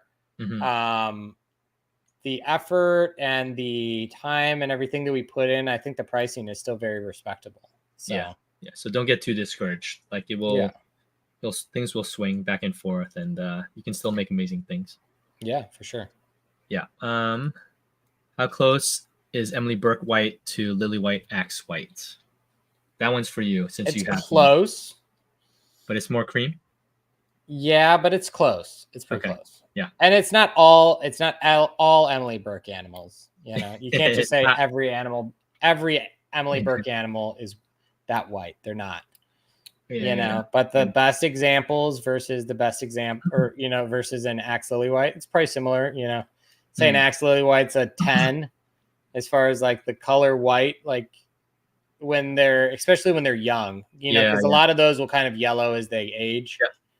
And then maybe those like really nice Emily animals are probably like a 9 or 8.5. Yeah, and it's pretty good. Yeah, I've seen them in person at Flora Fauna and also at your house, and so they're pretty nice. It's not too far off. Close. Yeah. I just got my first pair of Leachies. I was wondering, congrats, Emily. I was wondering if they are like crested in the sense that you pair them and are able to take male out and female will continue to lay fertile eggs. Potentially. I keep them in pairs though. And I'd say generally people that breed Leachies keep them in pairs since they pair bond. So you kind of run the risk of if you put the male in, they breed and you pull them out, say next year you want to pair them again, you run the risk of them killing each other when you repair them or not liking each other when you repair them. So a lot of times if you pair them and they bond, you should leave them together. That's the general way Leachies are bred. Yeah. Is there other ways to do it? I'm sure, but that is the way 95% of people do it. Yeah. If you have success with them pairing, and just leave them together. Yeah. Cool. All right, a couple more, and we'll close it out. Thoughts on floppy tail and impacts? I think it happens a lot more than people think. I mean, I definitely see it happen in my collection. especially if we keep these geckos in like arboreal setups where they hang upside down. They hang a lot. They hang a lot. And in the wild, none of them have tails. You know, they've never found a crested gecko in the wild with a tail. So I think it's if it's like a really extreme case where the hips are being like distorted, like they're like being bent, it could potentially impact females' egg laying. But I had also seen from some folks that had gotten some x-rays done on some of those real extreme floppy tail cases that they didn't see an impact in the female's ability to pass eggs. So yeah, I think it's one of those things that's more aesthetic and less actually health impacting. Got it. Yeah. And some animals, it's just impossible to avoid. Yeah. Some animals, they could sleep weird for like 3 nights, or they could, do some weird stuff for like 3 nights and get floppy tails. Yeah. And then I'm sure people ask this: is it reversible or is it stuck? No. Yeah, it's not reversible. Yeah. Yep. But I have some people that are like, "Oh, my gecko has like slight floppy tail. I should pull its tail." I'm always like, "Don't do that. Don't do that." I mean, it'd be like one of those things where, it's like, it's such. If you look at like how much fat storage the tail is used, like how much the tail is used for fat storage and probably like hydration. Yeah. If you're pulling that tail, I mean, you're like, I would always keep a gecko. Even if a gecko had floppy tail, I would always keep its tail over dropping it, just for the sake of like, that's extra fat they can store. That's extra calcium they can store. Extra, water they can hold. All of think about, when you see a gecko lay, and sometimes they'll get a slight tail kink that will straighten out after they've eaten and they've drank a little bit. Yeah. Yes. They're pulling, when they're laying eggs, like some of that fat and that, the things that are being used to make those eggs is being pulled from the tail. And so if you're just pulling geckos' tails, you're depriving them of the potential of having that access. So I always lean to the side of, even with floppy, I try to leave the tails on them. Yeah, I've had a couple floppies and I just leave them on, and it's mainly aesthetic. So yeah, for sure. Yeah, man. Last one. Who's ready for Anaheim? I am. I'm ready for Anaheim. It'll be good. It'll be good. Ready. Like last time I saw you guys was Flora Fauna, which didn't seem. Last show I went to was Flora Fauna. Oh yeah. Okay. Yeah, it's crazy. So. Yeah, and then it's always good to see you guys, man. Like that's the main thing for me is to see you guys, right? Yeah. And then obviously see people from that we've seen in the past. All the Gecko Pod peeps. The Gecko Pod peeps, the Gecko nerds, all the new people that come in and are learning about Gecko. I love that part too. Just, the people and the community. So yeah, we're pretty excited. We'll see you there, Bryce. So we're getting in Thursday night, AJ, and late Thursday night. Yeah. So AJ, you're doing a live preview sale on Wednesday. Okay. Yeah. So next Wednesday, keep an eye out for that. AJ's going to do a live sale, and he's going to show all his animals, number them up before he brings them to the show, right? Yep. Yeah. I'll probably go live. I'll probably go live for like 4 hours. Gosh, dude. Oh, so you're actually going to try to sell on that live, not just number. I'm gonna not necessarily try to sell, but I'm going to show all the animals and let people buy them if they want to on the sale. Okay. So. Yeah. For me, I'm leaning more toward, I'll try to do something on Wednesday like you, AJ. Otherwise, I'll just bring them on Friday. They're all cupped already. And maybe I'll just do like a 30-minute live preview. If someone nothing wrong with that. And just, we can always sell stuff ahead of time. So that'll be good. Yeah. So, Constantine, good one. There. Constantine's down there already. He lives in SoCal. Alyssa, too, you live in SoCal. We'll see you too. Yeah. So if you guys are in SoCal or going to the show, make sure to come by and make sure to tell us your name. Sometimes we see people and we forget. Yeah, make sure you say, "Hey, I'm Alyssa. Hey, I am Alyssa from Highlight Exotics. I'm Constantine from Greenleaf Geckos. I'm going to eat pizza with you." I want to go have dinner with you after the show. And we're like, cool, come hang out. Come and hang out. Yeah, and if you're gonna be at Anaheim, what's the day, Harry, that we're gonna hang out? Is that Saturday night that we'll probably go out to dinner together? Friday we're setting up, and just kind of winding down. We kind of go low key Friday, yeah. We go low key Friday, maybe just a handful of us, and then Saturday night we already talked to Anthony and Jess. They usually coordinates the dinner, and I think she picked out a place already. And she booked, I don't know, like 20 people. But what happened last year or at Pomona was that she booked it, but then people still showed up, and then you just get your own tables and we all hang out, and chat afterwards. So it's no big deal. Yeah. So if you're down there, you guys are welcome to eat with us. Even if you're sitting if we're all spread out sitting at random tables, we'll eventually gather. So yeah, that'll be good. That'll be good. All right. Well, thanks, Harry. Thank you, AJ. Get some rest. Yeah, and I'll try. We'll see you guys. We'll see you guys at Anaheim, and we'll also have at that time we'll release a pod next week. A podcast, yeah. So we're recording on Tuesday with Anthony and Jess. It'll be a Pixel Morph episode, and then I'll publish it on Thursday as I'm traveling or something. So, so it'll be good. So keep an eye out for that. Cool. Other than that, we'll see you guys. Thank you guys for hanging out with us for the last. This was episode 71, by the way. Episode 71. Episode 71. Thank you for joining us on the Gecko Pod. Harry, Thurs Gecko, AJ Reptiles. Thank you. We love you all. Have a good night. We'll see you guys soon. Peace. Good night.